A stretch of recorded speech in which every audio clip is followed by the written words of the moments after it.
Contract law. Bilateral and unilateral contracts.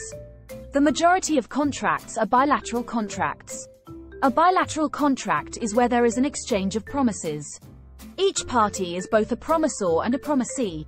For example, a contract between Adam and Betsy for the sale of a car. Adam promises to give Betsy the car and Betsy promises to give Adam £10,000. In unilateral contracts, only one party makes a promise. These are often referred to as if contracts.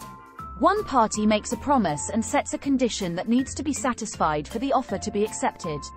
For example, an offer from Crystal to Deepak may be framed in the following terms. If you walk to York, I promise to pay you £100.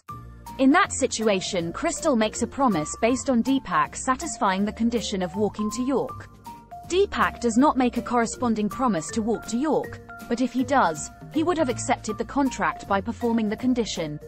Rewards are an example of such unilateral contracts.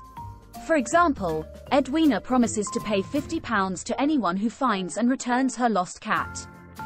Another example, Fred promising to pay anyone that provided information leading to the conviction of someone who had burgled his house. A leading case example on unilateral contracts is Carlisle v. Carbolic Smoke Ball Company. The defendant put an advertisement in the newspaper. They were selling smoke balls, claiming that they prevented people catching the flu. This was during a flu epidemic. The advertisement stated that, if anyone used the smoke ball as directed and still caught flu, they would pay them £100. This promise was binding, and the defendants were required to pay Mrs. Carlisle, who had fulfilled the condition of the offer by using the smoke balls and catching flu. A further example is Errington v. Errington Woods, where the father told his son and daughter-in-law that, if they paid the mortgage payments, he would transfer the house to them. Unilateral offers are accepted by fully performing the condition. There is no requirement to inform the offerer of the intention to accept. One issue that has arisen with regards to unilateral contracts is that often the offer is not directed to a particular person or class of people. This was addressed in Carlisle, where it was stated that it was possible to make an offer to the world. Unilateral contracts differ from bilateral contracts in the way they are accepted. In bilateral contracts, the acceptance is generally an agreement to the terms of the offer and then performance of the contract comes later. With unilateral contracts, the performance of the condition is the acceptance. Furthermore, in Carlisle, it was made clear that there was no requirement to communicate an intention to accept or perform the condition. With acceptance taking place on full performance of the condition, this can cause problems if the offer is withdrawn. In bilateral contracts, according to Dickinson v. Dodds, an offer can be withdrawn at any time before acceptance takes place. It would be unjust if the offerer could withdraw the offer in a unilateral contract once performance has started. Using the example of walking to York, it would be most unfair if Crystal could withdraw the offer when Deepak was 20 yards from York.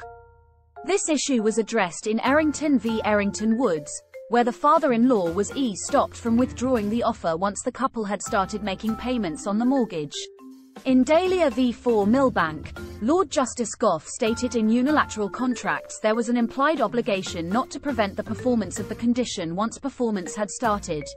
In summary, a bilateral contract involves both parties making a promise.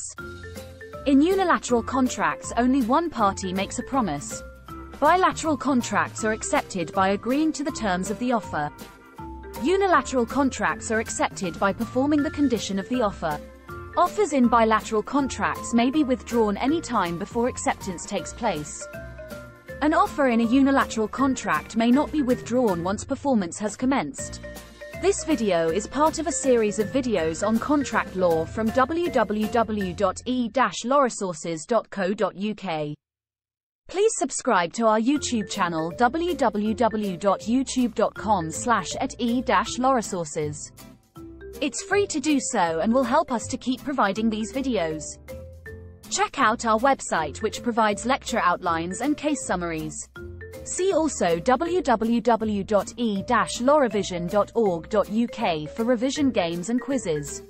Thanks for watching.